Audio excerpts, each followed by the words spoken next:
Good morning. Really excited to be here at the conference, and I'm especially excited to talk with y'all about something that I feel is very important for everyone in this room and for lots of other people in the industry, which is the shortage that we are facing in global data science talent. So most of the exciting advancements in technology today are fueled by big data. Whether we're talking about mining patient health record data to diagnose patients more accurately, or a travel website that suggests the best vacation to fit your budget, or the thermostat in your house dynamically adjusting to save you money on your next electric bill, or optimization in insurance underwriting, as we just heard a little bit about. All of these innovations are fueled by big data. But big data alone is not going to be transformative. It's the analysis of that data that's fueling innovation all over the globe. So to harness the power of big data, companies need to have highly skilled data scientists to extract value from the data. Unfortunately, there is a massive global shortage of data science talent. And over the next 3 years, that talent gap is going to continue to grow.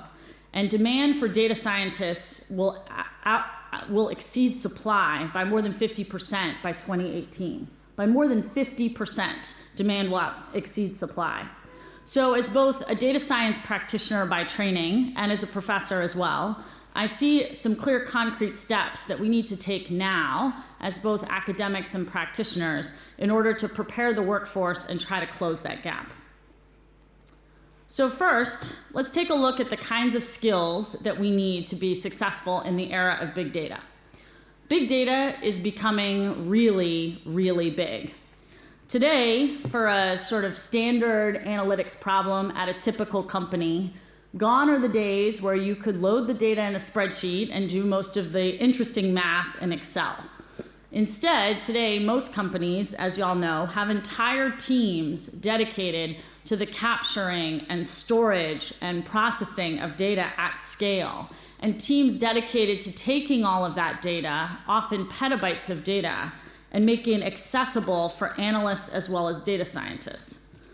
In fact, many companies spend millions and millions of dollars annually on data architecture and data infrastructure, on thinking about how to combine multiple disparate databases into a single database or into a combined set of databases that can be used by data scientists to provide these actionable insights.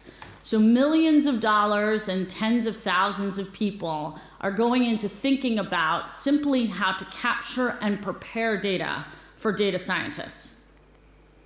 This phenomenon is not limited to the technology sector either. Today, nearly every industry on Earth is using data to drive better decisions, and they're using it in every function, from marketing to customer service, to supply chain, to product development. Big data is factoring in to decisioning in every department in most companies. And even industries that were traditionally not data-driven are now using data to gain efficiencies and improve effectiveness across the organization. A few examples, nonprofit organizations are now using big data to optimize their outreach to donors. Hollywood uses mountains of data to decide what movies to make, how to make them, where to market them, to whom to market them, how to market them. And even many social services agencies today are using data to ensure that their resources are deployed efficiently and effectively. So big data is now in nearly every industry and in nearly every function. But again, the power of the data is coming not from the data itself, but from the analysis of that data, from extracting those actionable insights across every facet of the organization. And in order to do that, organizations need data scientists. So, what is a data scientist? A data scientist, at its core, in my view, is someone who analyzes data and extracts those insights. And while the analysis of data has been taking place now for decades, with the recent explosion in big data and the increasing complexity involved in pulling insights out of data when you're talking about petabytes of data, now data scientists have a bit of a new aura as they've risen to meet that challenge. So now, if you look at the press, gone are the days when data scientists were simply seen as these awkward geeks, though some of us may still be a little awkward. Now, data scientists are highly sought after in the marketplace. They're lauded in the press. In fact, Harvard Business Review, not that long ago, referred to data science as the sexiest job of the 21st century. And Bloomberg News recently called data scientists the new superheroes. And these superheroes, incidentally, are getting more than just some good press and a cape. The same Bloomberg study reported the average salary now for a data scientist is more than 200,000 euros. And even data scientists coming straight out of university with little or no work experience, according to the same study, are in many cases earning salaries of 150,000 euros or more. So why are companies willing to pay so much money for data scientists? The answer is simple. Data science is a highly specialized skill. There are not many data scientists out there, and they remain very, very difficult to hire and retain. So when a company finds a competent, qualified data scientist, they're willing to pay almost any price to retain that talent. Data scientists are difficult to find in part, I think, because data science is really a hybrid of two very different skill sets, engineering skills and business savvy. And finding those two skill sets together is very difficult. So imagine if you're a company and you're searching for someone that has the scientific brain of Albert Einstein, or as close as we can get, maybe not quite Albert Einstein, and the business brain of someone like Peter Thiel, European-born entrepreneur, co-founded PayPal, early investor in Facebook, prominent venture capitalist, billionaire. So you're looking for someone with the scientific brain and the business brain, and finding those two in combination is incredibly difficult. But that's a data scientist. It's someone who can understand the key business questions that are facing the company and then knows how to analyze data to go back and answer those questions. So good data scientists possess that rare combination of business savvy, strategic thinking, strong communication skills, as well as statistics, computer science, and some engineering skills. So you're looking for a strategist and a statistician, a rare combination. So where do we find these rare, talented people? Unfortunately, finding these rare, talented people is hard, and it's going to get much, much harder. A McKinsey study predicts that by 2018, there will be nearly 300,000 data science positions left unfilled in the United States alone. And worse still, there are fewer than 8% of university graduates in the United States that will receive training in any analytics field. So there's going to be an enormous gap. And when we look at the universities, we're finding they're not providing the skills that we need to close that gap. But this is not just an American problem. This is a global problem, because that same McKinsey study estimates that by 2018, demand for data scientists globally will exceed supply by more than 50%. And universities are not producing data scientists fast enough to close that gap.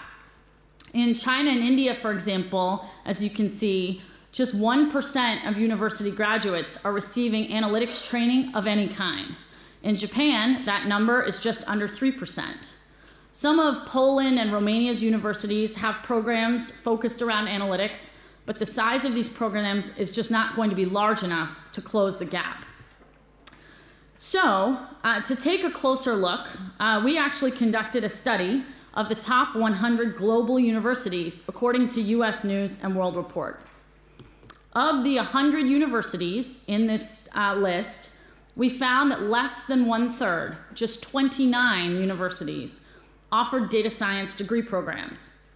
And most of these programs are in North America, with just 3 in Europe and none in Asia. Of these 29 programs, only 6 are offered to undergraduates. The rest are offered exclusively for graduate students. And none of the 6 undergraduate programs, of the 6 undergraduate programs, only 3 offered actual degrees in data science. The rest offered only online certifications of various kinds, but no actual degree granted in data science. There were an additional 17 universities offering degrees in business analytics. But again, most of these were in North America, just one in Europe and one in Asia. And all of these programs were offered exclusively to graduate students, with no undergraduate degrees in business analytics offered. So perhaps more troubling to me is that not only are there not enough of these programs, but the programs that do exist tend to have very small enrollments. The average cohort size for a data science program in this study of the top 100 universities, according to US News and World Report, the average cohort size was just 23 students. Now, the small cohort size is partially a function of the fact that most of these programs were offered at the graduate level, and graduate programs tend to have smaller cohort sizes anyway. But still, at 23 students per cohort, we're very unlikely to close the global data science talent shortage gap. For the programs in business analytics, again, mostly offered for graduate students, the cohort sizes were even smaller, averaging just 17 students per cohort. Again, partially a function of the fact that these programs are offered exclusively at the graduate level, but again, at 17 students per cohort, we're unlikely to make much of a dent in the demand for global analytics talent. In addition to needing to increase the number of universities offering these sorts of programs and the enrollment size for these programs, I think we may also want to rethink the curriculum for many of these programs. For the most part, the data science programs that we looked at as part of this study have structured the curriculum for the data science program to be a pseudo-engineering degree. The courses that we found had titles like software design, parallel computing, software development, topics in computer graphics, and so on. So it was really a pseudo-engineering degree. Now, obviously, these kinds of courses and that kind of training is invaluable for students, absolutely. But it is only half the skill set needed to be a successful data scientist. Because remember, a data scientist is that combination of strategy and business savvy as well as statistics. Largely missing from these programs were courses in business, strategy, communication, marketing, the focus on the business side of the skill set. And in addition, the applications that were offered in these programs tended to be mostly limited to IT or technology, as opposed to marketing, finance, operations. In addition, in looking at the curricula for many of these programs, we found that typically students are not seeing applications of these engineering skills in other industries like healthcare, manufacturing, transportation, natural resources. So again, we're missing some of the key pieces of applying the engineering that would be needed for a global data science talent. In looking at the curriculum for most of the business analytics programs that we examined, we found, in a sense, the opposite problem. Largely situated within business schools, many of these programs had a very heavy focus around business strategy, which is great, but many of them also had less technical content. Again, a typical sort of class list that we would find for these sorts of programs included courses like Introduction to Data Analysis or Introduction to Data Visualization, which don't provide enough technical depth to prepare students to be really successful as data scientists. Now, to be sure, this is not true of all data science programs, right? We examined all of the programs from the US News and World Report Top 100, and we looked at the 29 programs that offered data science degrees and the 23 programs that were offered in business analytics. And there were great programs that really did offer that blend of both. For example, Northwestern University's program had technical courses with applications and topics related to business strategy. NYU's program had courses in statistics and modeling with applications to other fields and industries like bioinformatics. And of course, UC Berkeley's program offers, again, that great blend of engineering and scientific thinking, as well as business application in many facets of their program, including the data science course that I teach at Berkeley. So we do see evidence that there are programs with that great blend of the engineering and the business thinking, but they're too few and far between to close the very large gap in global data science talent that's demanded in the marketplace. So, as we look ahead, what are some of the things that we need to do to radically rethink data science education in order to close that data science talent gap? First, we need to really significantly increase the number of universities that are offering degree programs in data science. This is especially true in Europe as well as in Asia. In both Europe and Asia, there's significant demand for data science talent, but there's a very few number of university programs that are offering these degrees, and the demand for data science talent in Europe and Asia is increasing quite rapidly. Second, we need to significantly expand the enrollment in these programs. Universities need to start thinking about how to plan for cohorts of more like 100 students as opposed to a few dozen, because it's only through expanding the enrollment that we're going to be able to close the talent gap. We also need to think about extending the opportunity to study data science beyond the graduate level to every level and type of study. We need to start thinking about these programs at the undergraduate level, the master's and PhD level, as well as thinking about online certifications or other kinds of programs to make data science and analytics accessible for non-traditional students.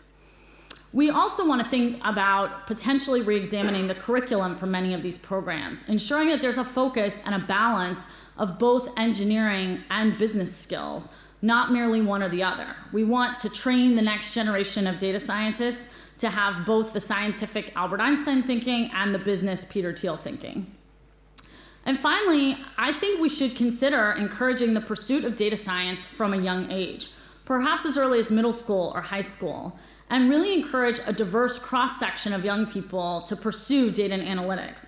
And that should include women as well as men, people from every country, race, ethnicity. We need to start really instilling an excitement about data science from a very young age across the globe in order to really close the talent gap.